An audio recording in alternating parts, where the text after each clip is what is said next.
Hello बच्चों, देखिए diode numericals के ऊपर हम 3 वीडियो लेक्चर ऑलरेडी अपलोड कर चुके हैं और अभी मैं पार्ट 4 आपके सामने लेकर के आ रहा हूँ। इसमें जो क्वेश्चंस हैं, कुछ क्वेश्चंस जो कि आपके पहले जो वीडियो लेक्चर डल चुके हैं उनसे रिलेटेड भी हैं, उनके अंदर जो कंसेप्ट हमने यूज़ किए वो भी हैं, और कुछ 1-2 क्वेश्चंस मतलब कुछ अलग कंसेप्ट भी आपको इनमें सीखने को मिल सकता है। जैसे आपके सामने यहाँ पर जो क्वेश्चन फर्स्ट आपके सामने है, this is your question first. तो इस क्वेश्चन को एक बार रीड करते हैं। एनसीईआरटी एग्जाम्पलर क्वेश्चन है। इसमें कह रहा है कि in the given figure assuming the diodes to be ideal, right. जो डायोड्स हैं उनको आपको आइडियल मानना है।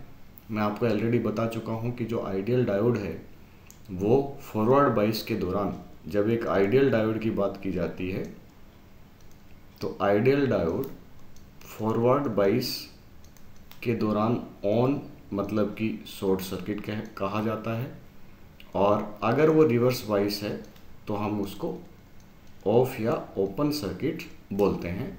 और ये चीज़ बहुत बेहतर तरीके से हमने पीछे जो वीडियो लेक्चर्स बनाए हैं इनके ऊपर, उनके अंदर बड़े प्यार से आपको ये समझाइए।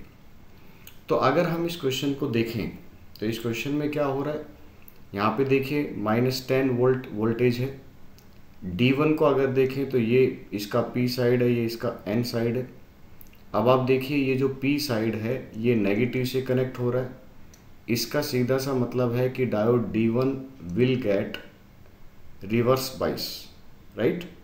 Diode D1 will get reverse bias. जबकि हम D2 की बात करें तो ये D2 का P साइड है और ये D2 का N साइड है, और यहाँ पर ग्राउंड है। ग्राउंड का मतलब 0 वोल्ट प्यारे बच्चे। अब एक बात बताएं कि एक एंड पर आपका -10 वोल्ट अप्लाई किया गया है एंड ए के ऊपर, और आप अच्छे से जानते हैं कि -10 वोल्ट एक तरफ -10 वोल्ट है और एक तरफ आपका 0 वोल्ट है। तो out of -10 and 0, -10 will be considered as low potential and 0 will be considered as high potential. अगर हम इन दोनों को कंपेयर करें तो आपका जो -10 होगा वो लो पोटेंशियल होगा और जो 0 वोल्ट होगा वो आपका हाई पोटेंशियल होगा। सो अगर D2 की बात करें तो D2 का N साइड नेगेटिव मतलब कि लो पोटेंशियल से कनेक्ट है और P साइड एक हाई पोटेंशियल से कनेक्ट है, means D2 will be your forward बाइस। तो ये जो सर्किट आपके सामने यहाँ पर नज़र आ रहा है, इस सर्किट में D1 रिवर्स बाइस होगा और D2 फॉरवर्ड बाइस होगा। और अगर ऐसा है, एक बात बताएं मुझे, अगर ऐसा है तो क्या कोई करंट फ्लो करेगा? बिल्कुल भी नहीं, क्योंकि रिवर्स बाइस होते ही सर्किट ओपन हो जाएगा। और ये सर्किट कुछ ऐसे ट्रीट होगा जो मैं यहाँ बना रहा हूँ। This is are D1 reverse bias है, इट विल बी ओपन, और जो D2 है वो फॉरवर्ड बाइस है, it will be short circuit, और यहाँ पे ग्राउंड। तो यहाँ आपने -10 वोल्ट अप्लाई किया, क्या यहाँ से कोई करंट इधर फ्लो करेगा? आप कहेंगे बिल्कुल नहीं sir, because it get open circuit. So our correct option is option B. D2 is forward bias, D1 is reverse bias, and no current flows from B to A and vice versa. अब चलते हैं question second पर। इसी तरह के देखिए concept मैंने आपको बताया कि इससे पहले मैं जो 3 लेक्चर बना चुका हूँ ऑलरेडी, उनसे रिलेटेड कंसेप्ट्स यहाँ पर आपको देखने को मिलेंगे।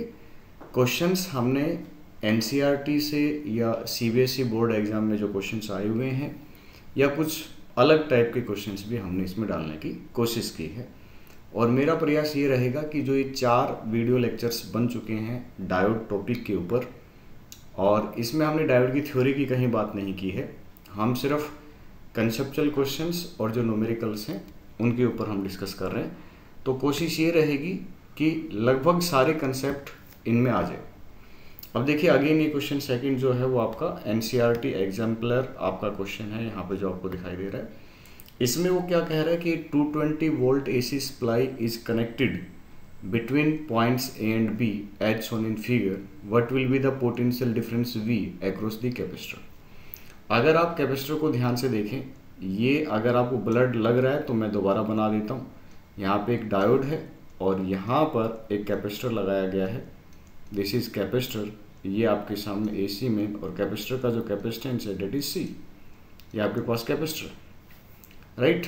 AC जो इनपुट में अप्लाई की गई वो 220 वोल्ट है, और आपको कैपेसिटर के अक्रॉस जो वोल्टेज है, this voltage you have to find out. अब देखिए, अगर ये डायोड लगा हुआ है तो ये जो डायोड है ये फॉरवर्ड बाइस में ऑन होगा, रिवर्स बाइस में ऑफ होगा। अब ये AC सप्लाई है तो AC supply will be positive as well as will be negative, right. तो यहाँ पर जब आप इसकी बात करेंगे तो पॉजिटिव के दौरान जैसे ही प्लस यहाँ अप्लाई करेंगे, ये प्लस इस डायोड के P के पास जाएगा और डायोड विल गेट फॉरवर्ड बाइस। तो ये जो 220 वोल्ट वेरिएबल सप्लाई है ये इस कैपेसिटर के पास में पहुंच जाएगी। लेकिन एक बात मैं यहाँ आपको बताना चाहूँगा कि ये जो 220 वोल्ट जो है ये एक्चुअल में VRMS गिवन है, राइट। जहाँ पर ये लिखा हुआ है 220 वोल्ट AC, अगर आपने AC सर्किट ध्यान से पढ़े हो, AC सर्किट जो कि यूनिट 4th के अंतर्गत आते हैं अकॉर्डिंग टू CBSE ब्लूप्रिंट, तो वहाँ पे साफ साफ बताया जाता है कि जो सप्लाई गिवन होती है उस सप्लाई की जो रेटिंग होती है वो RMS वैल्यू होती है। और आप ये भी जानते हैं कि कैपेसिटर जो स्टोर करेगा वो DC या फिक्स वैल्यू को स्टोर करता है। तो ये जो RMS वैल्यू हमें मिली है इसमें मैक्सिमम वैल्यू कितनी थी उसको कैपेसिटर स्टोर करने वाला है। हम जानते हैं कि VRMS is equal to V0/√2, तो यहाँ से V0 क्या आ जाएगा, √2 VRMS, राइट। तो आपकी जो वोल्टेज स्टोर होगी वो एक्चुअल में ये वोल्टेज स्टोर होगी 220, not 200, 220 inside the capacitor. So your option D is correct. Got it. मैं यहाँ पर एक बात फिर से आपको बता देता हूँ कि कैपेसिटर जो स्टोर करता है वो मैक्सिमम वोल्टेज को स्टोर करेगा, और यहाँ पर जो वोल्टेज गिवन है वो RMS वैल्यू गिवन है। उसकी मैक्सिमम आप कैसे निकालोगे, VRMS is equal to V0/√2। यहाँ पर यूनिट 4th का हमने कंसेप्ट यूज किया AC सर्किट्स वाला, ठीक है। इसके बाद में हम नेक्स्ट क्वेश्चन के ऊपर आते हैं। नेक्स्ट क्वेश्चन में देखिए क्वेश्चन नंबर 3, ये अगेन NCERT एग्जाम्पलर है। In the circuit shown in figure if the diode forward drop is 0.3 volt. अब देखिए ये जो लाइन लिखी हुई है कि diode forward voltage drop is 0.3, इसका मतलब the given diode is not ideal diode. Given diode ideal diode बिल्कुल भी नहीं है, ये एक प्रैक्टिकल डायोड है जो अगर फॉरवर्ड बाइस हुआ तो उसमें 0.3 वोल्ट का ड्रॉप होगा। तो ये कह रहा है कि अगर ऐसा है तो आपको पोटेंशियल डिफरेंस निकालना है between A and B। A और B के बीच में आपको पोटेंशियल डिफरेंस फाइंड आउट करना है। This is terminal A and this is terminal B, इनके बीच में। तो भाई अगर क्वेश्चन में इसने बोला है कि ये फॉरवर्ड बाइस है तो हमें मानना पड़ेगा।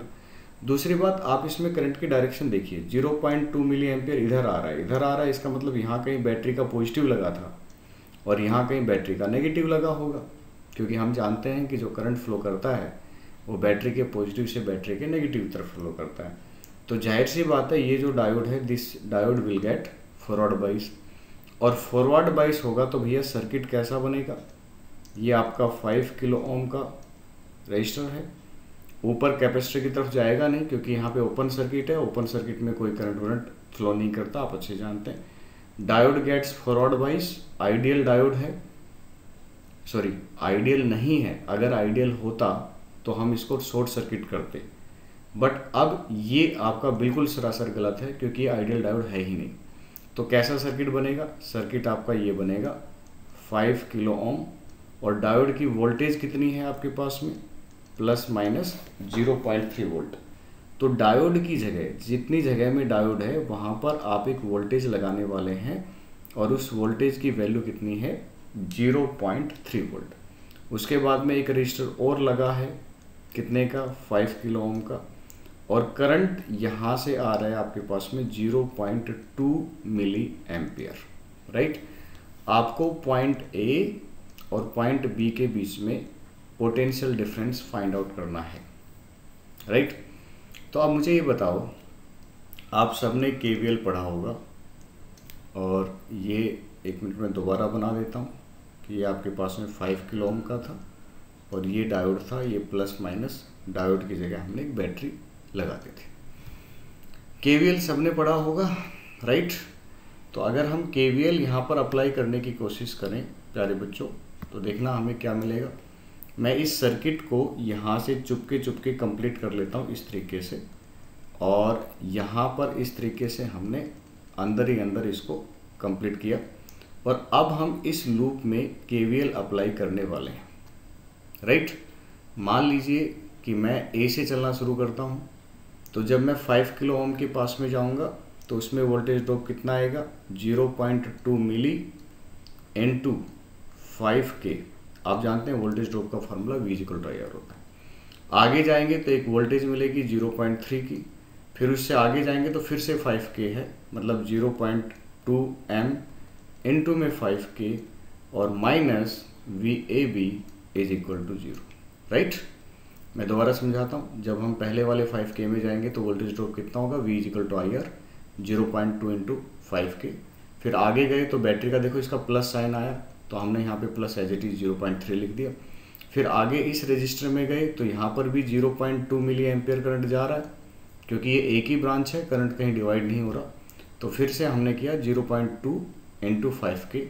उसके बाद में B पर जब आए तो B का माइनस साइन हमारे सामने यहाँ पे हमें देखने को मिला, इसलिए मैंने यहाँ पे लिख दिया माइनस VAB और =0। ऐसे हम KVL अप्लाई करते हैं, ठीक है। तो जब प्यारे बच्चों इसको हम सोल्व करेंगे तो we will get VAB, right. इसको मल्टीप्लाई करो, ये आपका 1 बन जाएगा, ये भी आपका 1 बन जाएगा, ये आपका 0.3 है। तो टोटल जो आपका आंसर आएगा सोल्व करने के बाद में, वो आपका आंसर 2.3 वोल्ट आपको देखने को मिलेगा। तो जो VAB है वो 2.3 वोल्ट है, मतलब आपका B जो है वो करेक्ट है। उम्मीद है ये चीज़ें आपको धीरे धीरे जाकर के समझ में आ रही है। इसके बाद में और आगे न्यूमेरिकल्स पर चलते हैं दूसरी स्लाइड में। ये आइए ज़रा इसमें, यस देखिए ये क्वेश्चन और आपको देखने को बहुत बेहतरीन क्वेश्चन आपको यहाँ मिलेंगे। या तो NCERT एग्जाम्पलर क्वेश्चंस हैं, आप NCERT को भी हल्के में ना लीजिए। क्वेश्चन नंबर 4 के ऊपर जा रहे हैं। क्वेश्चन नंबर आई थिंक 4 ही है या 5 है, वट एवर। एक बार देख लेते हैं कि लास्ट में हमने कितने क्वेश्चन अटैम्प्ट किए थे। 1 2 3, ओके। तो ये क्वेश्चन नंबर 4 है, राइट, ठीक है। तो क्वेश्चन नंबर 4 के ऊपर हम यहाँ पे जा रहे हैं, और क्वेश्चन नंबर 4 अगेन आपके पास में NCERT एग्जाम्पलर से उठाया गया। इसमें बोला गया है कि each diode in the figure has a forward bias resistance. हर जो डायोड है उसका फॉरवर्ड बाइस रेजिस्टेंस कितना है 25। अगेन यहाँ फॉरवर्ड बाइस रेजिस्टेंस गिवन है, तो मतलब ये प्रैक्टिकल डायोड्स हैं, they are not the ideal diodes, है ना। ये प्रैक्टिकल डायोड्स हैं, और अगर ये फॉरवर्ड बाइस होते हैं तो उसकी जगह 25 ओम रख देना है। और देखिए यहाँ पे क्या लिखा हुआ, infinite resistance in reverse bias, ठीक है। और अगर ऐसा है तो I1 I2 I3 I4 की वैल्यूज आपको फाइंड आउट करनी, ठीक। तो आप ध्यान से देखिए, ये पॉजिटिव है बैटरी का और ये बैटरी का नेगेटिव है। इन डायोड का ये P है, ये N है, इसका P इधर है, इसका N इधर है, इसका P इधर है, इसका N इधर है। अब देखिए क्या हो रहा है, अगर मैं मान लीजिए इस वाले डायोड की बात करता हूँ जो E और F के बीच में लगा है I2 के साथ वाला, तो इसका P यहाँ पॉजिटिव से कनेक्ट दिख रहा है, आपको पॉजिटिव की तरफ दिख रहा है। इसका मतलब ये जो डायोड है ये फॉरवर्ड बाइस होने वाला है, राइट। अच्छा इसको देखो जरा, यहाँ N है तो इसका मतलब ये क्या होने वाला है, रिवर्स बाइस। और इसको भी देखें, ये P है, इसका मतलब ये क्या होने वाला है, फॉरवर्ड बाइस। आप अच्छी तरह से जानते हैं कि जब बैटरी का पॉजिटिव डायोड के P से कनेक्ट होता है तो डायोड को फॉरवर्ड बाइस बोला जाता है।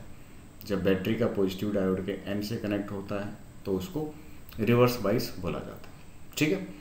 तो जो इसने कहा है हम उसके हिसाब से चलेंगे। रिवर्स बाइस वाले को इनफाइनाइट रेजिस्टेंस का मतलब समझते हैं कि आपको उसको ओपन कर देना है, क्योंकि अगर रेजिस्टेंस इनफाइनाइट हो गया तो मतलब कोई करंट फ्लो नहीं करेगा, तो अल्टीमेटली आपको उसको ओपन करना है। और फॉरवर्ड बाइस है तो 25 ओम रखना है। तो ये जो डायग्राम है, ये डायग्राम बनेगा कैसे बच्चों, ये डायग्राम ऐसा बनेगा, ठीक है। ये फॉरवर्ड बाइस है सबसे ऊपर वाला, तो फॉरवर्ड बाइस है तो उसको 25 ओम से रिप्लेस कर देंगे।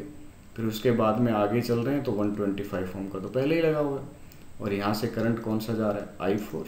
इसके बाद में दूसरी ब्रांच पे आ जाओ, ये जो करंट है वो I3 है, लेकिन मेरे प्यारे बच्चों ये तो ओपन सर्किट हो गया था क्योंकि रिवर्स बाइस है 125 ओम, ठीक है। इसके बाद में और नीचे आ जाओ तीसरी ब्रांच पे, ये फॉरवर्ड बाइस है I2 वाला, तो फॉरवर्ड बाइस है तो उसको 25 ओम से रिप्लेस करेंगे, और इसके आगे कितने का लगा हुआ है, 125 ओम का। उसके बाद में यहाँ से देखो, ये देख रहे हो प्लस माइनस 5 वोल्ट, और ये आपके पास में फिर से आपके पास में कितना आ गया, 25 ओम, ये 5 वोल्ट, राइट। तो ये आपका सर्किट बनेगा। तो क्लियरली एक बात तो स्पष्ट रूप से जाहिर है, यहाँ पे एक चीज़ आपको पता ही लग गई कि भाई I3 जो है उसकी वैल्यू 0 एम्पियर। ध्यान से डायग्राम को देख लीजिए, ये ओपन सर्किट है, इधर कोई करंट जाना नहीं, ठीक है। अब जो बचा हुआ सर्किट है उसको मैं दोबारा बना देता हूँ ताकि I4 और I2 कैलकुलेट करने में और I1 कैलकुलेट करने में हमें ज़्यादा तकलीफ ना हो। ये यहाँ से I1 गया, ठीक है। तो अब आप देख रहे हैं कि ये 25 ओम का था, ये 125 ओम का है, तो 25 दोनों सीरीज में है, दोनों को ऐड कर दो तो 150 ओम हो जाएगा। तो ऊपर वाली जो ब्रांच है उसमें 150 ओम का करंट आएगा, और यहाँ ये दिस करंट इज I4। फिर उसके बाद एक ब्रांच और आपको नज़र आ रही है, उसमें भी जो आपका रेजिस्टेंस आएगा वो 150 ओम का ही होगा, 25 प्लस 125। ये जो करंट है डेट इज I2, और यहाँ पे मेरे प्यारे बच्चों एक बैटरी लगी हुई है प्लस माइनस 5 वोल्ट वाली, और उसके साथ एक रेजिस्टेंस लगा हुआ है 25 ओम का, और यहाँ से ये सर्किट आपका कंप्लीट हो गया। This is your current I1, ठीक है। तो अब देखो जरा, अब हम कैसे करने वाले हैं। अगर इस सर्किट के यहाँ से इससे ये वाला सर्किट बना हुआ है, ये ध्यान दीजिए, अगर यहाँ पे R टोटल निकाला जाए तो ध्यान से देखिए 150 पैरेलल में है, और पैरेलल में आप अच्छे से जानते हैं प्यारे बच्चों कि अपना फार्मूला 1/150 प्लस 1/150, वहाँ से 2/150 आएगा, उसका रेसिप्रोकल करेंगे 75 ओम, और ये जो चीज़ है ये इस 25 के साथ सीरीज में लगी हुई है, तो आपका R टोटल अल्टीमेटली 100 ओम आपका आने वाला है, ठीक है। उम्मीद है ये बातें जो हैं वो आपको समझ में आ रही है। मैं दोबारा बता रहा हूँ, 150 और 150 पैरेलल में है, और उनका जो आंसर आएगा वो इस 25 ओम के साथ सीरीज में है, तो आपका R टोटल निकल करके 100 ओम आ जाएगा। और मुझे लगता है कि आप लोग इस कैपेबल तो हो कि आप R टोटल निकाल पाएँ। तो जो I1 आएगा, क्योंकि I1 बैटरी के द्वारा सप्लाइड है, तो बैटरी की वोल्टेज अपॉन सर्किट का टोटल रेजिस्टेंस, ठीक है, बैटरी की वोल्टेज अपॉन सर्किट का टोटल रेजिस्टेंस। तो प्यारे बच्चों ये जो I1 है वो आपके पास में आ गया 0.05 एम्पियर। उम्मीद है ये बात आपको समझ में आई। अब ध्यान से देखिएगा कि जो I1 है that divides equally among I2 and I4। हम ऐसा क्यों बोल रहे हैं कि बेटा ये इक्वली डिवाइड होगा, क्योंकि I1 जब जा रहा है तो उसके पास में दो रास्ते हैं, एक आपके पास में I2 वाला रास्ता है और एक आपके पास में I4 वाला रास्ता है, और दोनों का रेजिस्टेंस सेम है 150, तो इक्वली डिवाइड होगा। सो आप कह सकते हैं बच्चे कि आपका जो I2 है और I4 है वो आएगा 0.05 अपॉन 2, मतलब कि आपके पास में 0.025 एम्पियर, ठीक, ये आपके आंसर है, राइट। I3 की वैल्यू आपके पास 0 एम्पियर आ गया, I2 और I4 आपके पास 0.025 एम्पियर आ गया, और जो I1 है वो आपके पास में 0.05 एम्पियर आ गया। तो इसमें आपके यूनिट सेकंड जो करंट इलेक्ट्रिसिटी है ना, उसके कंसेप्ट भी आपके यूज हो रहे हैं। अब नेक्स्ट क्वेश्चन पे चलते हैं। ऐसा क्वेश्चन भी हमने आपको करवाया हुआ है, क्वेश्चन नंबर 5 के ऊपर हम टारगेट कर रहे हैं। इसमें क्या बोला गया, the output of the given circuit is shown in figure, sorry जो सर्किट आपको फिगर में शोन है उसकी आउटपुट के बारे में 4 ऑप्शन दे रखे हैं। तो आप ध्यान से देखिएगा कि ये साइन ओमेगा टी का मतलब इस तरह की आपकी इनपुट आपने अप्लाई की है, एक बार प्लस एक बार माइनस। तो जैसे ही यहाँ पॉजिटिव साइकिल आएगा, ये मैं आपको ऑलरेडी करवा चुका हूँ लास्ट लेक्चर के दौरान, और हमने ये बताया भी था कि जब डायोड का फेस नीचे की तरफ होता है ना, ये डायोड का P है, ये डायोड का N है, जब फेस नीचे की तरफ होता है तो हमें जो है वो नीचे वाली, अच्छा देखो इसमें ऑप्शंस देखते हैं एक बार, would be zero at the उल्टा times, would be like a half wave rectifier with positive cycles in the output, would be like a half wave rectifier negative cycles, and would be like a full wave rectifier. ठीक, तो चलो मैं एक बार ना विस्तृत रूप से आपको बता देता हूँ। आपकी सप्लाई के अंदर 2 साइकिल, तो पहले मैं पॉजिटिव हाफ साइकिल की बात करता हूँ, आराम से मेरी बात को समझिएगा। पॉजिटिव हाफ साइकिल के मैं बात करूँगा प्यारे बच्चे, ये आपका रजिस्टर R है, ये आपका डायोड इस तरीके से डायोड है, और यहाँ से आप आउटपुट ले रहे हैं इन टर्मिनल्स के बीच, यहाँ से आपको आउटपुट लेंगे। अब जैसे ही मैं यहाँ पॉजिटिव अप्लाई करूँगा, पॉजिटिव डायोड के P के पास में जाएगी, और जाएगी तो ये फॉरवर्ड बाइस हो जाएगा डायोड, क्योंकि आप जानते हो जब पॉजिटिव से कनेक्ट हो फॉरवर्ड बाइस होता है। अब फॉरवर्ड बाइस में कर देते हैं हम शॉर्ट सर्किट, क्योंकि आइडियल डायोड है। आइडियल डायोड क्यों है, क्योंकि क्वेश्चन में कुछ मेंशन नहीं किया, और मेंशन नहीं किया तो ये आइडियल डायोड ही। तो ये आपके पास में R आ गया, और आइडियल डायोड तो बच्चा शॉर्ट सर्किट हो जाता है। अब मुझे एक बात बताओ कि यहाँ से जब करंट आएगा इस तरह से, और उसको यहाँ से शॉर्ट सर्किट मिल गया, तो वो तो वापस चला जाएगा। बात समझ में आ रही है? दूसरा समझो, इस टर्मिनल और इस टर्मिनल के बीच में शॉर्ट सर्किट है, कुछ है ही नहीं। कितनी वोल्टेज ड्रॉप है? 0 voltage drop. 0 volt short circuit में वोल्टेज 0 होती है, तो इसका मतलब आपको आउटपुट कितनी मिल गई? 0 मिल गई। ये मैंने आपको समझाया था, ये पॉजिटिव हाफ साइकिल की बात है। अब ड्यूरिंग नेगेटिव हाफ साइकिल आप बात कर लीजिए। ड्यूरिंग नेगेटिव हाफ साइकिल, तो नेगेटिव हाफ साइकिल के दौरान बात करेंगे तो देखिएगा ज़रा, ये मैं ऑलरेडी करवा चुका हूँ, मैंने 3rd लेक्चर में भी करवाया था। यहाँ पर इसमें 4 ऑप्शन आ गए, तो ऑप्शन के हिसाब से देख लेते हैं, एनसीईआरटी एग्जाम्पलर है। तो यहाँ माइनस जैसे ही अप्लाई किया, ये माइनस डायोड के P के पास में गया, और जैसे ही डायोड के P के पास में गया, इसने डायोड को रिवर्स बाइस किया, और रिवर्स बाइस में डायोड ओपन हो जाता है। तो चलो देखते हैं, ये आपके पास R है, और यहाँ से डायोड हो गया ओपन, और ये आपके चाहिए आउटपुट। तो जैसे ही करंट आएगा, वो करंट सीधा का सीधा आगे निकल जाएगा, राइट, नीचे की तरफ कोई करंट नहीं जाएगा। कहने का मतलब जो आपको इनपुट में मिली, ठीक वैसा ही आपको आउटपुट भी मिल जाएगा। समझ में आ गई कहानी? क्योंकि ओपन हो गया था तो नीचे तो कुछ जाएगा नहीं, तो आगे बढ़ जाएगा, आउटपुट के पास में चला जाएगा। कहने का मतलब कंक्लूजन क्या मिला? अगर आप मुझसे कंक्लूजन पूछोगे तो मैं कहूँगा कि मेरे भाई, अगर आपकी इनपुट ऐसी है, इस तरह की आपकी इनपुट है, इस तरह की आपकी इनपुट है जो कि है क्वेश्चन में, अगर आपकी इनपुट ऐसे है तो आपको आउटपुट कैसे मिलने वाली है? इस सर्किट से आपको पॉजिटिव साइकिल के दौरान 0 इनपुट आउटपुट मिलेगी, नेगेटिव के दौरान मिलेगा, पॉजिटिव के दौरान कुछ नहीं मिलेगा, नेगेटिव के दौरान मिलेगा, पॉजिटिव के दौरान कुछ नहीं मिलेगा, नेगेटिव के दौरान मिलेगा। उम्मीद आप समझ गए। तो अब मुझे बताओ कि आपका आंसर क्या आएगा? आपका आंसर आएगा C, would be like a half wave rectifier with negative cycles in the output.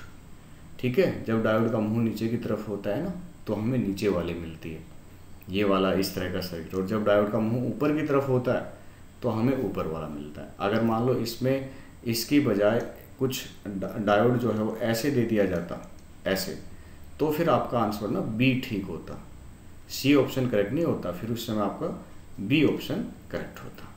तो ये आपका क्वेश्चन नंबर 5 था। आगे चलें नेक्स्ट स्लाइड की तरफ, राइट। इसमें और भी मतलब ऐसे क्वेश्चंस हैं और अच्छे अच्छे क्वेश्चंस हैं। क्वेश्चन नंबर 6 की तरफ चलते हैं। यहाँ पे देखिए क्या कह रहा है, in the following diagram S is a semiconductor. ये जो S आपको नजर आ रहा है, दिस इज सेमीकंडक्टर, ये सेमीकंडक्टर है, राइट। वुड यू इंक्रीज और decrease the value of R to keep the reading of ammeter a constant. इसकी रीडिंग सेम कॉन्स्टेंट रखनी है। When S is heated give the reason. तो देखिए एक बात आराम से सुनिएगा, समझिएगा प्यार से। एक्चुअली डायोड का ना होकर के सेमीकंडक्टर का है, शायद गलती से बीच में आ गया, लेकिन ये भी एक कंसेप्चुअल क्वेश्चन है, तो आप इसको समझने का प्रयास करें। अगर आप सेमीकंडक्टर को हीट करते हैं तो क्या होता है बताइए। इफ सेमीकंडक्टर इज हीटेड, तो उस केस में होता क्या है आपको पता होना चाहिए कि जब आप सेमीकंडक्टर को हीट करते हैं तो उसका जो रेजिस्टेंस है वो डिक्रीज करता है।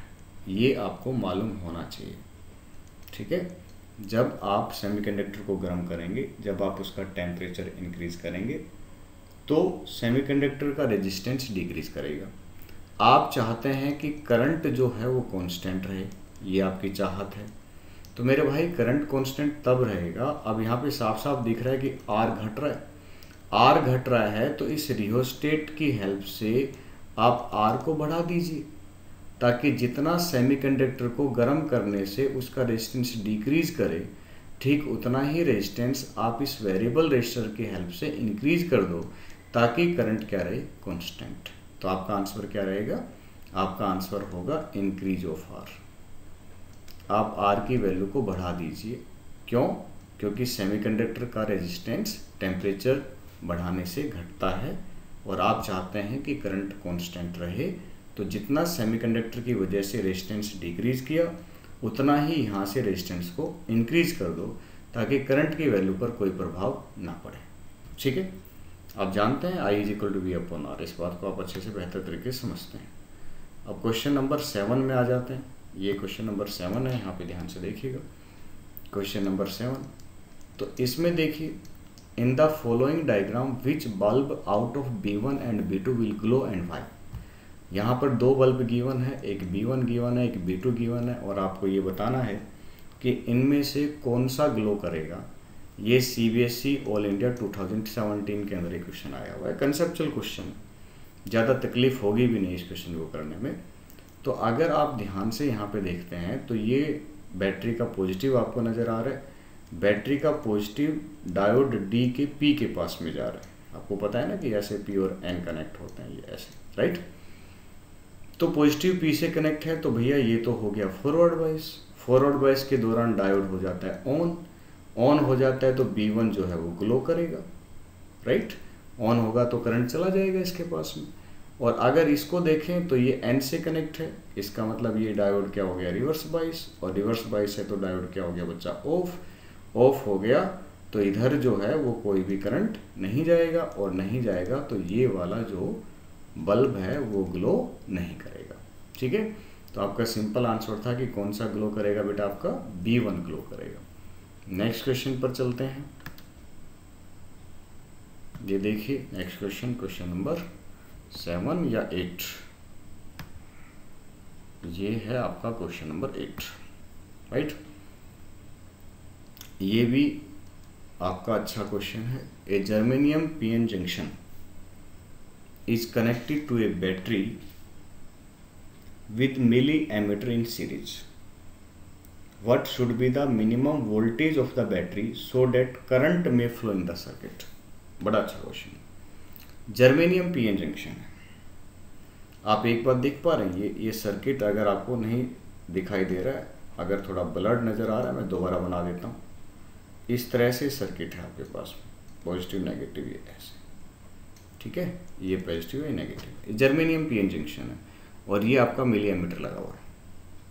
आपको इतना तो पता है, देख करके पता लग गया होगा कि ये डायोड का P है, ये डायोड का N है, तो ये फॉरवर्ड बायस, राइट। अब अगर ये ऐसा क्वेश्चन पूछ रहा है कि what should be the minimum voltage of battery applied so that the current में फ्लो। अगर ये आइडियल डायोड होता तो जैसे ही हम ऑन करते करंट फ्लो करने लग जाता, हमें वोल्टेज की आवश्यकता नहीं थी, मतलब जस्ट एक बार लगाना था, करंट फ्लो करना शुरू कर देता। लेकिन आप जानते हैं एक ना पोटेंशियल बैरियर नामक एक टर्म आती है, अगर आपको याद हो तो, पोटेंशियल बैरियर। जर्मेनियम के लिए, फॉर जर्मेनियम आपका जो पोटेंशियल बैरियर होता है VB, वो 0.3 वोल्ट होता है। और अगर सिलिकॉन के लिए पूछूँ तो हालांकि यहाँ सिलिकॉन है नहीं। मान लो कि अगला क्वेश्चन आपको सिलिकॉन का दे दिया जाए, तो सिलिकॉन के लिए पोटेंशियल बैरियर की वैल्यू 0.7 वोल्ट होती है, इसको आप याद रखेंगे। जर्मेनियम के लिए 0.3 वोल्ट और सिलिकॉन के लिए 0.7 वोल्ट या 0.72। बैरियर समझते हैं, बैरियर का मतलब एक तरह से रुकावट है, ये एक तरह से रुकावट है। ये जो पोटेंशियल बैरियर है ये डिप्लेशन लेयर की वजह से आता है। आई थिंक ये शब्द आपने सुना होगा जरूर, डिप्लेशन लेयर। और आप ये भी जानते हैं कि जब तक डिप्लेशन लेयर खत्म नहीं होगी हैवी करंट फ्लो करना स्टार्ट नहीं करेगा।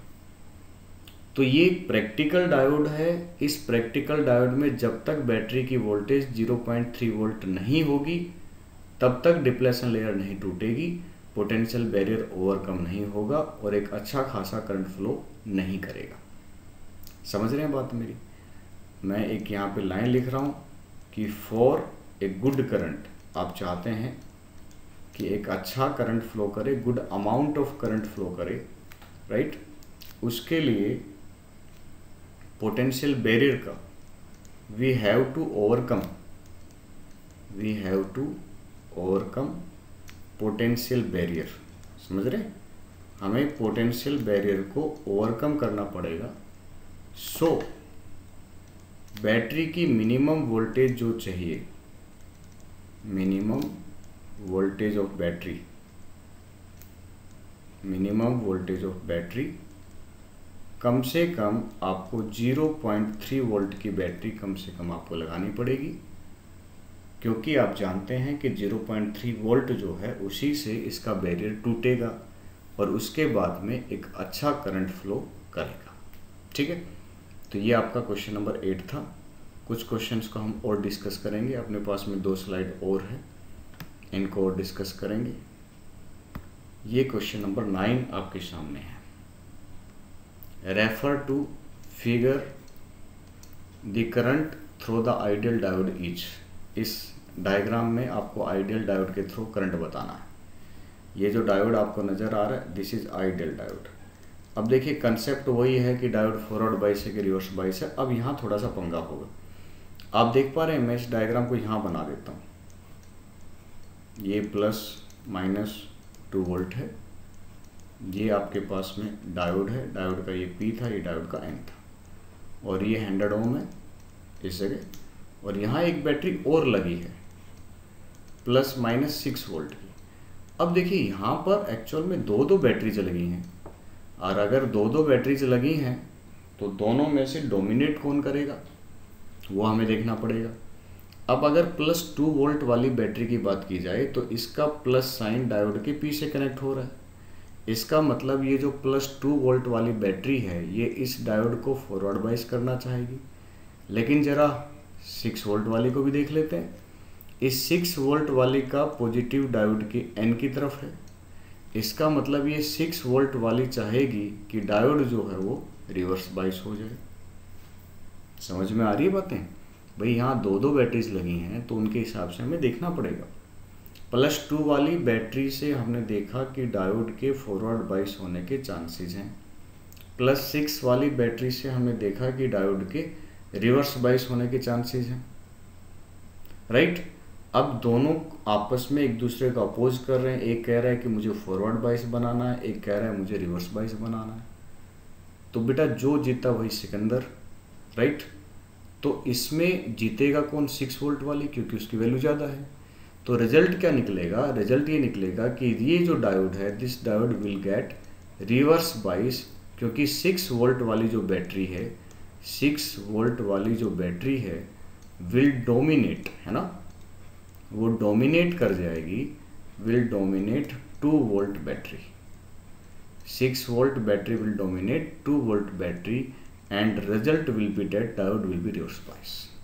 और माय डियर, अगर डायोड रिवर्स बाइस है तो डायोड हो जाएगा ऑफ। ऑफ का मतलब सीधी सी बात है, आपका आंसर क्या आएगा? 0, कि भाई इसके अंदर से कोई करंट नहीं आएगा, क्योंकि अगर ऑफ हो गया तो कोई करंट फ्लो नहीं करेगा। क्वेश्चन नंबर 10 पर चलते हैं। यहाँ पर क्वेश्चन नंबर 10, ये मैं आपको होमवर्क के रूप में छोड़ के जाता हूँ। आप कहेंगे सर होमवर्क क्यों? क्योंकि इस तरह का क्वेश्चन आप ऑलरेडी कर चुके हैं। यहाँ पर भी आपको आइडेंटिफाई करना है कि whether the diode is forward और रिवर्स, और अगर फॉरवर्ड है तो शॉर्ट सर्किट कर दीजिए और रिवर्स है तो ओपन सर्किट कर दीजिए, क्योंकि यहाँ पे क्वेश्चन में लिखा हुआ है कि डायोड कैसे हैं आइडियल। तो फिर उसके बाद में कितना करंट फ्लो करेगा, ऊपर वाली ब्रांच में कितना करंट जाएगा, इधर नीचे वाले में कितना जाएगा, उसके हिसाब से रीडिंग हो जाएगी। ठीक है, तो ये आप खुद प्रयास करेंगे और इस क्वेश्चन का जो आंसर है क्वेश्चन 10 का, वो आप कमेंट बॉक्स में मुझे देंगे। आई विल चेक कि आपने आंसर सही दिया है कि नहीं दिया। इसके बाद में क्वेश्चन नंबर 11 के ऊपर हम चलते हैं। ये देखिए, ये जेनर डायोड के ऊपर क्वेश्चन है। जेनर डायोड का नाम जरूर है सर यहाँ, लेकिन काम देखिए बिल्कुल आसान से वैसे ही होगा जैसे सिंपल डायोड का या सिंपल जनरल क्वेश्चन से। A zener diode has a contact potential 0.8 volt, right. Contact potential जो है वो 0.8 वोल्ट है in the absence of biasing. आपने बाइसिंग लगाई नहीं है, ठीक है ना। In the absence of biasing, आपने जब बाइसिंग नहीं लगाई तो उस समय एक जो जेनर डायोड है उसका जो कॉन्टैक्ट पोटेंशियल है वो आपको दे रखा है 0.8 वोल्ट। अब ये आगे क्या कहना चाह रहा है, इट अंडरगोज जेनर ब्रेकडाउन। ये जेनर ब्रेकडाउन जाता है for an electric field of 10⁶ volt पर मीटर। कितना इलेक्ट्रिक फील्ड अप्लाई किया आपने? 10⁶ वोल्ट पर मीटर। ये आपने इलेक्ट्रिक फील्ड इस पर अप्लाई किया। तो मैं यहाँ लिख देता हूँ इलेक्ट्रिक फील्ड की वैल्यू कि भैया इलेक्ट्रिक फील्ड की वैल्यू कितनी है, 10⁶ वोल्ट पर मीटर है, right. At the depletion region of PN junction if the width of depletion, अरे भैया विड्थ भी दे रखी है 2.4 माइक्रोमीटर। इसको आप लिख सकते हैं 2.4 × 10⁻⁻⁶ metre. What should be the reverse bias potential? ये जो विड्थ है ये विड्थ रिवर्स बाइस की है और ये कह रहा है कि रिवर्स बाइस का पोटेंशियल भी बताओ। अच्छा, ये जो 0.8 वोल्ट है ये तब है जब आपने बाइसिंग की नहीं है, राइट। अब ये कह रहा है कि आपने रिवर्स बाइस की और उस समय जो पोटेंशियल डेवलप हुआ जो कि ज़रूरी है जेनर ब्रेकडाउन के लिए, वो आपको बताना है। तो ये 0.8 वोल्ट फिलहाल हमारे किसी काम का नहीं है, ये तो in the absence of biasing है और ये बाइसिंग की प्रेजेंस में पूछना चाह रहा है। अब यूनिट फर्स्ट अगर आपको ध्यान हो ना, यूनिट फर्स्ट इलेक्ट्रोस्टैटिक, उसमें ना एक बड़ा अच्छा सा रिलेशन आता था, E = V/D। आई थिंक याद आ गया होगा आपको। V terminal potential difference, V जो था वो पोटेंशियल डिफरेंस होता था, D स्पेसिंग होती थी। तो इसका यूज करते हुए हम यहाँ पे लिखेंगे कि VRB = E × DRB। गलत तो नहीं बोल रहा हूँ, ठीक है। इलेक्ट्रिक फील्ड आपने अप्लाई किया, DRB आपको दे रखा है, तो दोनों की आप मल्टीप्लाई कर दीजिए सर 10⁶ × 2.4 × 10⁻⁻⁶, और यहाँ से मेरे बच्चे आपका आंसर आएगा 2.4, सॉरी, ठीक है। ये VRB है, पता नहीं कैसे इरेज हो गया कभी से, ये VRB है। तो ये आपके पास में आंसर आ गया कि आप उसमें 2.4 वोल्ट अप्लाई करेंगे और 2.4 वोल्ट अगर आपने अप्लाई किया तो जेनर ब्रेकडाउन हो जाएगा। तो V = ED, ये हमने सिंपल जो है यूनिट फर्स्ट से उठाया, राइट। और ये है क्वेश्चन नंबर 12, गलती से क्वेश्चन नंबर 11 मेंशन है, एक्चुअल में ये क्वेश्चन नंबर 12 है। और सबसे अच्छी बात क्या है कि आपको ये शायद नज़र भी नहीं आ रहा होगा। इसमें अच्छा क्या है, अच्छा ये है कि अभी मैं आपको बताने वाला हूँ कि ये क्वेश्चन कहना क्या चाह रहा है। ये कह रहा है कि a student connects the blue coloured LED, this is LED। ये LED तो आपको नज़र आ रहा होगा, इतना ज़्यादा ब्लड भी नहीं है, ये ब्लू कलर्ड LED है, राइट। ये ब्लू कलर्ड LED है और इसके साथ में एक वोल्टेज इन्होंने जोड़ रखी है, एक बैटरी इन्होंने जोड़ रखी है और उस बैटरी का इधर माइनस है इधर प्लस है और बैटरी की वोल्टेज है 1.5 वोल्ट। बैटरी की वोल्टेज कितनी है? 1.5 वोल्ट। और ये आपके सामने एक स्विच है, दिस इज स्विच S। उसके साथ में यहाँ पर एक रजिस्टर है। अच्छा, एक दिन जब एक लेक्चर में बना रहा था तो उस समय भी ये क्वेश्चन मैंने पूछा था और आज फिर मैं ये क्वेश्चन पूछ रहा हूँ। LED के साथ में इस रेजिस्टेंस का क्या रोल है, क्यों लगाया जाता है? आपने देखा होगा कि लगभग हर सर्किट में जहाँ पर हम डायोड लगा रहे हैं उसके साथ में एक रेजिस्टेंस और लगा हुआ है। तो इस बात का आंसर आपको इस वीडियो में कमेंट में देना है कि ये रेजिस्टेंस हमने क्यों लगाया है, why this resistance is used, ठीक है। डायोड के साथ में। अक्सर आप देखते हैं डायोड के साथ में एक रेजिस्टेंस लगा होता है। तो क्यों लगा होता है, क्यों लगाया जाता है, उसका पर्पज क्या है? ठीक, अब ये पूछना चाह रहा है कि the LED did not glow when switch S is closed. क्या बोला इसने बच्चा? LED did not glow, LED did not glow when switch S is closed. Okay जी, ये बोला इसने। फिर इसने पूछा भाई ऐसा क्यों? बेटा एक बात बताओ, अगर इसका आंसर आप मुझसे पूछोगे तो क्या एलईडी के बारे में आप जानते हैं? Light emitting diode. Light emitting diode works in forward बायस। ये आपको पता होना चाहिए कि light emitting diode forward bias में काम करता है। अब जरा इस क्वेश्चन को ध्यान से देखो। इस क्वेश्चन को अगर ध्यान से देखें तो यहाँ पे बैटरी का नेगेटिव, यहाँ बैटरी का पॉजिटिव। बैटरी का नेगेटिव कनेक्ट है डायोड के पी से और पॉजिटिव घूम करके कनेक्ट हो रहा है डायोड के एन से। तो भाई जो बैटरी है 1.5 वोल्ट की जो बैटरी है, ये जो बैटरी है ये इस एलईडी को क्या कर रही है? रिवर्स बायस कर रही है। और रिवर्स बायस में तो एलईडी काम करता ही नहीं है। एलईडी किस में काम करता है? फॉरवर्ड बायस में। इसीलिए आपके एलईडी ने, आपका जो एलईडी है, एलईडी जो है वो डिड नॉट ग्लो, क्योंकि बैटरी ने इसको रिवर्स बायस कर दिया। और जबकि एलईडी काम कब करता है? जब फॉरवर्ड बायस होता है। अब लास्ट स्लाइड की तरफ चलते हैं। क्वेश्चन नंबर जो है आई थिंक 13 होगा ये ना, क्वेश्चन नंबर 12 तक हो चुका है। क्वेश्चन नंबर 13 की तरफ हम चल रहे हैं और देखिए ये किस तरह का क्वेश्चन है, जरा देखते हैं। अरे वाह, ये VI करेक्टरिस्टिक आपको यहाँ देखने को मिलती है। क्वेश्चन नंबर 13 की तरफ हम चलते हैं। ठीक है, यहाँ आपको VI करेक्टरिस्टिक्स देखने को मिलती है। The VI characteristics of a silicon diode is given in figure this. Calculate the diode resistance in forward bias at V is equal to +2 volt and at V is equal to +1 volt and reverse bias में भी आपको resistance calculate करना है। देखिए जब आपके पास में graph given हो ना, तो उस केस में रेजिस्टेंस आपको फाइंड आउट करना। आप अच्छे से जानते हैं रेजिस्टेंस का फार्मूला V/I होता है, ये आप अच्छे से जानते हैं। ठीक है, तो फॉरवर्ड बायस में +2 वोल्ट कहाँ है? जरा इसको जरा आराम से देखो। जरा मैं इसको थोड़ा एक्सपेंड करने की कोशिश करता हूँ। ये देखो मैंने इसको जूम कर दिया। +2 वोल्ट कहाँ पर है? ठीक है, +2 वोल्ट कहाँ है? एक बार और देख लेते हैं कहाँ कहाँ फाइंड आउट करना है। +2 और +1। ठीक, +2 वोल्ट कहाँ है? देखो जरा डायग्राम को। +2 वोल्ट यहाँ नजर आ रही है, इस पॉइंट पे नजर आ रही है। अच्छा यहाँ पर देखिए +2 के सामने कर्व कुछ ऐसा जा रहा था, इस तरीके से कर्व लगातार चेंज हो रहा है। तो जब इस तरह से लगातार वोल्टेज करंट की वैल्यू चेंज होती है तो उस समय हम डिफाइन करते हैं डायनामिक रेजिस्टेंस। एक होता है स्टैटिक रेजिस्टेंस, एक होता है डायनामिक रेजिस्टेंस। इस डायनामिक रेजिस्टेंस को AC रेजिस्टेंस भी बोला जाता है और जो स्टैटिक रेजिस्टेंस है उसको DC रेजिस्टेंस बोलते हैं। Static resistance is defined at one particular point, whereas dynamic resistance is defined for a range. जो डायनामिक रेजिस्टेंस है वो एक रेंज के लिए डिफाइंड होता है, राइट।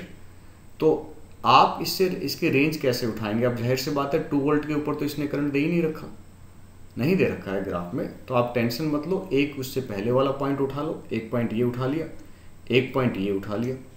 अगर इन दोनों पॉइंट को देखते हैं तो आपके पास में यहाँ पर वोल्ट है 1.8, यहाँ पर वोल्ट है 2.2। 1.8 के क्रोस्पॉन्डिंग 60 करंट है, आई थिंक 60 मिली एम्पियर होगा, यस मिली एम्पियर है, ठीक है। और 2.2 वोल्ट के क्रोस्पॉन्डिंग 80 मिली एम्पियर है। तो आपका जो रेजिस्टेंस निकलेगा मेरे प्यारे बच्चे 2 वोल्ट के ऊपर, रेजिस्टेंस एट 2 वोल्ट, वो क्या होगा? रेजिस्टेंस का फार्मूला तो वही होता है V/I, लेकिन यहाँ पर डायनामिक है इसलिए हम इसको ΔV/ΔI बोलेंगे, ठीक है। और ΔV क्या होगा बच्चा? 2.2 माइनस 1.8 अपॉन 80 माइनस 60, और यहाँ पर हम लगाएंगे 10⁻³ क्योंकि ये मिली एम्पियर था। और यहाँ से आप कैलकुलेशन करने के बाद आपको आपका आंसर ओम में मिल जाएगा। आंसर ऑलरेडी गिवन है क्वेश्चन के साथ में, ठीक है। फिर इसने बोला कि भैया हमें रेजिस्टेंस 1 वोल्ट के ऊपर भी निकालना है। अब देखिए 1 वोल्ट वाला पॉइंट कहाँ है, ये वाला जो पॉइंट है, मैं एक बार कलर चेंज कर लेता हूँ, एक मिनट रुकिए ज़रा, आई थिंक यहाँ से चेंज हो जाएगा, यस। तो देखो ये जो पॉइंट है ये 0.8 वोल्ट का है, ये पॉइंट 1.2 वोल्ट का है, इनके बीच में यहाँ कहीं 1 वोल्ट है। अब फिर से आपको वही चीज़ नज़र आ रही है जो मैंने पीछे दिखाई थी, ये कर्व आपको यहाँ से लेकर के यहाँ तक ये पूरा कर्व आपको कंसिडर करना है।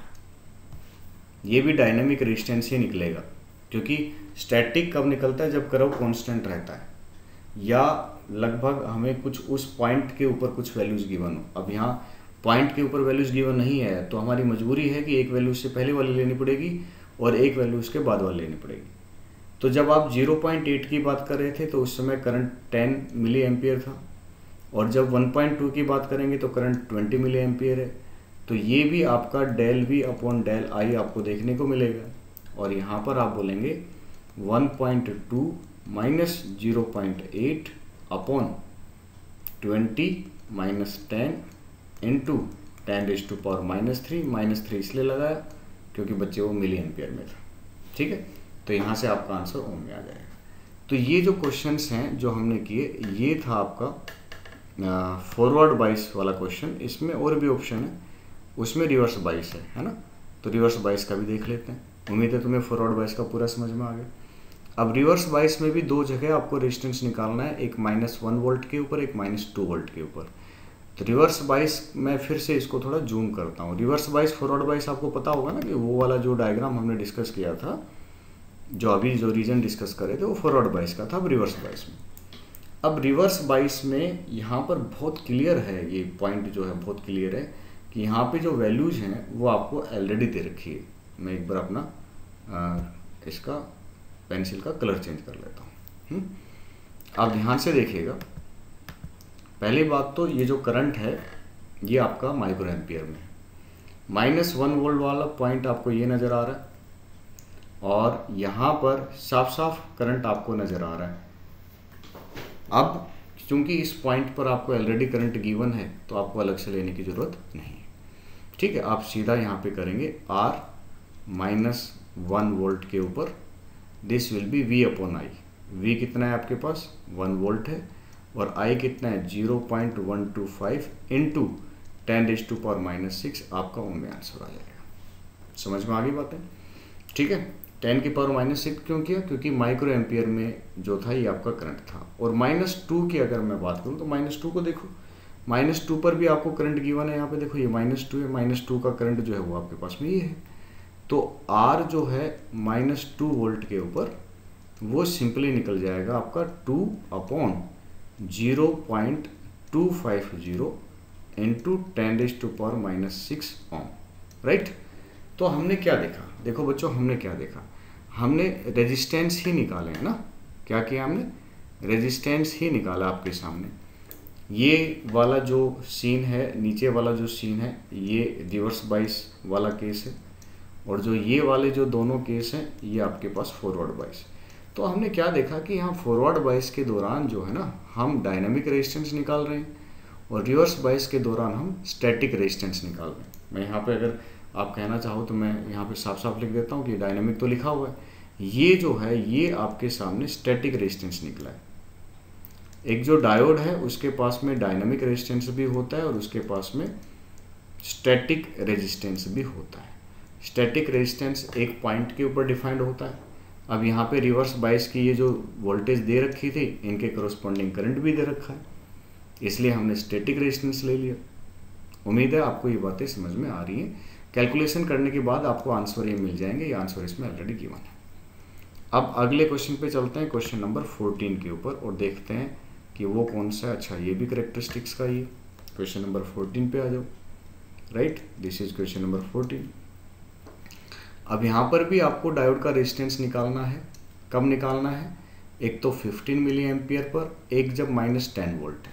अब देखो 15 मिली एम्पियर, अब ध्यान से फिर से देखो, ये 15 मिली एम्पियर है। 15 मिली एम्पियर की करस्पॉन्डिंग वोल्टेज आपको दे ही नहीं रखी, समझ गए मेरी बात, फिर से वोल्टेज नहीं दे रखी। तो आपको ये पूरा रेंज कंसिडर करना पड़ेगा। यहाँ फिर से डायनेमिक रेजिस्टेंस निकलेगा, एक इससे पहले वाला पॉइंट लोगे, एक इससे बाद वाला पॉइंट लोगे। कहने का मतलब एक 10 मिली एम्पियर, 20 मिली एम्पियर, 20 के करस्पॉन्डिंग वोल्टेज 0.8, 10 के करस्पॉन्डिंग 0.7। तो जब आप रेजिस्टेंस निकालना चाहते हैं, कब निकालना चाहते हैं, when ID is equal to 15 milliampere, तो मेरे बच्चे वो डायनेमिक रेजिस्टेंस निकलेगा del V upon del I, ठीक है। और del V upon del I मतलब 0.8 minus 0.7 upon 20 minus 10 into 10⁻⁻3। Answer आपका ओम में आ जाएगा। आंसर कैलकुलेशन आपको खुद करना है।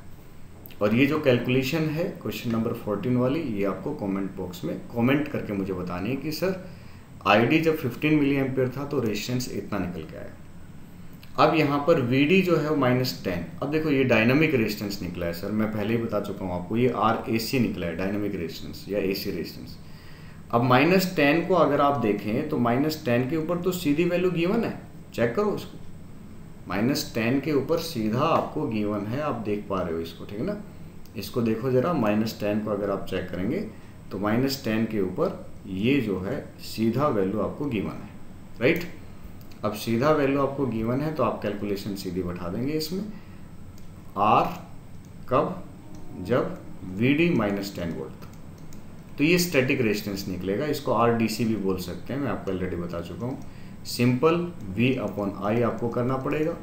वोल्टेज आपकी 10 वोल्ट है, करंट जो है 1 माइक्रो है, -6, और ये आंसर भी आपका ओम में आ जाएगा 10⁻7 ओम, ठीक।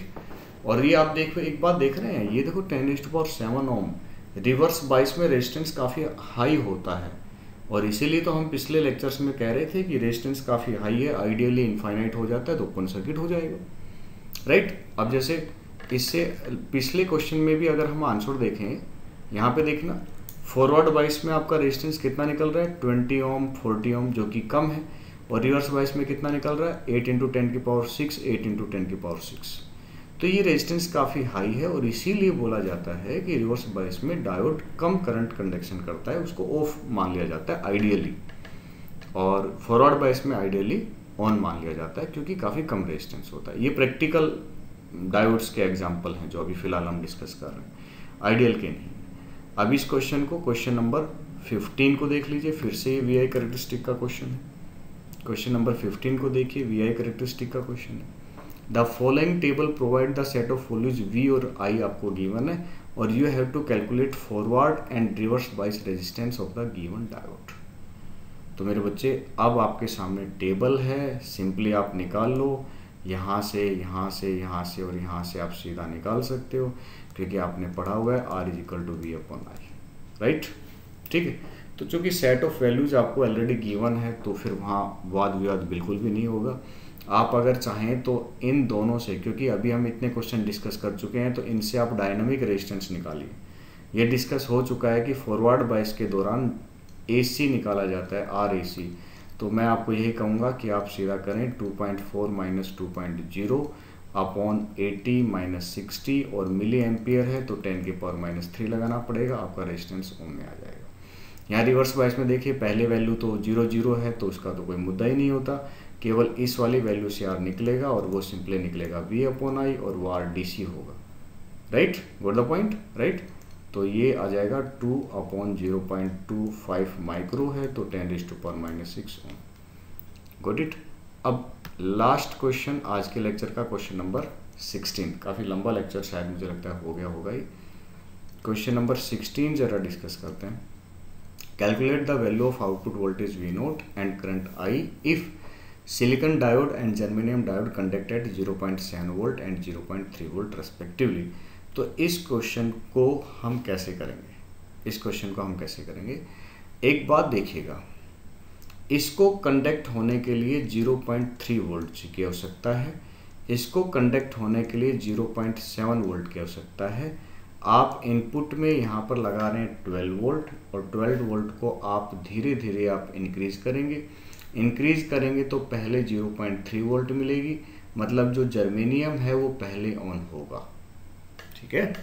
कौन पहले ऑन होगा? आपका जर्मेनियम पहले ऑन होगा, और जैसे ही प्यारे बच्चे जर्मेनियम ऑन होगा एक करंट फ्लो करना स्टार्ट कर देगा, राइट। ओके, सो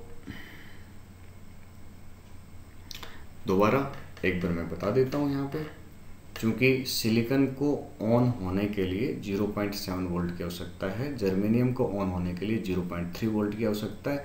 तो पहले कौन सा ऑन होगा? जाहिर सी बात है जर्मेनियम ऑन होगा। जर्मेनियम ऑन होगा तो करंट जो है वो ऊपर से फ्लो करने लग जाए, इस ऐसे फ्लो करके चला जाएगा। तो इसमें करंट ही नहीं गया तो ये हमारे किसी काम का भी नहीं है। आपका सर्किट कुछ ऐसा बन जाएगा कि जर्मेनियम है तो आप उसमें एक वोल्टेज लगा दीजिए प्लस माइनस कितनी 0.3 वोल्ट, और यहाँ पर आपका कितना लगा हुआ है प्लस माइनस 12 वोल्ट, राइट। और यहाँ पर आपका कितना लगा हुआ है सर? यहाँ पर आपका एक रेजिस्टेंस लगा हुआ है 5 किलो ओम का, और यहाँ से आप आउटपुट ले रहे हैं, ये आपकी आउटपुट वोल्टेज है V0, ठीक। और इधर एक करंट आ गया आपके पास में, यहाँ से फ्लो होता। अब आप समझदार हैं कि जो नेट वोल्टेज, आप देखिए कि ये दोनों जो वोल्टेज हैं जब आप ऐसे फ्लो करके जाएंगे तो इसका इधर माइनस साइन है, और जब हम यहाँ ऊपर पहुँचेंगे तो इसका आएगा प्लस साइन। इसका मतलब दोनों एक दूसरे को अपोज कर रहे हैं। अच्छा, इसका यहाँ प्लस है, ये इसका प्लस है, तो जाहिर सी बात है दोनों बैटरीज एक दूसरे को अपोज कर रही है। तो यहाँ जो नेट वोल्टेज निकल के आएगी, जो करंट आएगा नेट वोल्ट कितना आएगा 12 माइनस 0.3, और रेजिस्टेंस यहाँ 5K है, राइट। तो आपके पास में आपका जो आंसर है मैं सीधा लिख रहा हूँ कैलकुलेशन करने के बाद 2.34 मिली एम्पियर आपका करंट आ जाएगा, गॉट इट। और ये करंट आने के बाद जब आप V0 निकालोगे तो आप कहोगे I इंटू में 5 किलो ओम, ओके जी। और ये आपका सोल्व होने के बाद में मेरे बच्चे आपको मिलेगा 11.3 वोल्ट, राइट। ये आपका क्या मिलेगा 11.3 वोल्ट। तो ये आपका क्वेश्चन था। इसमें देखिए सबसे इम्पोर्टेंट क्या है, उसके बाद में हम लेक्चर को ख़त्म करने जा रहे हैं। ये आखिरी क्वेश्चन है। मैंने आपको समझाया कि दो डायोड वहाँ पे लगे हुए थे और बैटरी एक लगी हुई है। तो बैटरी जो जब हमने लगाई तो इसने पहले ऑन किसको किया होगा? जर्मेनियम को ऑन किया होगा, क्योंकि सिलिकॉन को ऑन होने के लिए तो 0.7 वोल्ट चाहिए। तो जैसे ही जर्मेनियम ऑन हुआ करंट ऊपर से फ्लो होकर के ऐसे फ्लो होकर के चला जाएगा, और ऐसे फ्लो होकर के चला जाएगा तो मेरे भाई आपका सिलिकॉन जो है वो यहाँ किसी भी काम का नहीं है, समझ गए? आपका सिलिकॉन जो है वो किसी भी काम का नहीं है, राइट। अच्छा, यहाँ पर एक छोटी सी कैलकुलेशन मिस्टेक हुई है, यहाँ 11.7 वोल्ट आएगा ना कि 11.3 वोल्ट, गॉट इट। तो प्यारे बच्चों ये क्वेश्चंस थे। क्वेश्चंस डायोड पर और भी बनते हैं। मैंने कोशिश की है कि इन 4 जो वीडियो लेक्चर्स की सीरीज़ आपके लिए डाली है मैंने, उसमें कोशिश ये रही है कि मैक्सिमम नंबर ऑफ़ क्वेश्चंस आपके करवा दिए जाएं, लेकिन इसका मतलब ये नहीं है कि यहाँ पर क्वेश्चंस जो हैं वो ख़त्म हो जाते हैं। क्वेश्चंस और भी बनते हैं। मेरी कोशिश रहेगी कि डायोड के ऊपर जितने भी क्वेश्चंस हैं उनकी पीडीएफ बना करके आइदर मैं अपने टेलीग्राम चैनल पर अपलोड करूंगा या कोई और माध्यम निकालूंगा जिससे आप लोगों तक कनेक्ट हो सकें। और हमारा प्रयास हमेशा ये रहता है कि आपको क्वालिटी कंटेंट दिया जाए, और वो आप देख भी रहे हैं इनके अंदर। तो चलिए नेक्स्ट वीडियो में बाद में मिलते हैं।